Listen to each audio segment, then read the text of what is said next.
KK Shailaja ടീച്ചർക്കെതിരെ വീണ്ടും ലൈംഗിക അധിക്ഷേപ പരാമർശവുമായി UDF. RMP നേതാവ് KS ഹരിഹരനാണ് അധിക്ഷേപ പരാമർശം നടത്തിയത്. ശൈലജ ടീച്ചർക്കെതിരെ ആരെങ്കിലും പോൺ വീഡിയോ നിർമ്മിക്കുമോ എന്നും മഞ്ജു വാര്യർക്കെതിരെയാണെങ്കിൽ മനസ്സിലാക്കാമായിരുന്നുവെന്നുമായിരുന്നു ഹരിഹരന്റെ വിവാദ പ്രസംഗം. തന്റെ വാക്കുകൾ വിവാദമായതോടെ ഹരിഹരൻ ഫേസ്ബുക്ക് പോസ്റ്റിലൂടെ ഖേദപ്രകടനവുമായി രംഗത്തെത്തി.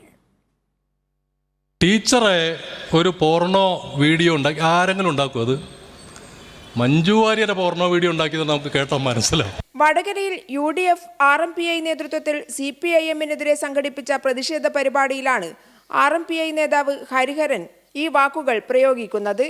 പ്രതിപക്ഷ നേതാവ് VD സതീശനടക്കം വേദി പങ്കിട്ട പരിപാടിയിൽ സ്ഥാനാർത്ഥി ഷാഫി പറമ്പിലും T സിദ്ദിഖ് MLA-യും KC അബു, ലീഗ് നേതാവ് PMA സലാം എന്നിവരും പങ്കെടുത്തിരുന്നു. ശൈലജ ടീച്ചറെയും മഞ്ജു വാര്യരെയും ഒരുപോലെ അപമാനിക്കുകയാണ് KS ഹരിഹരൻ.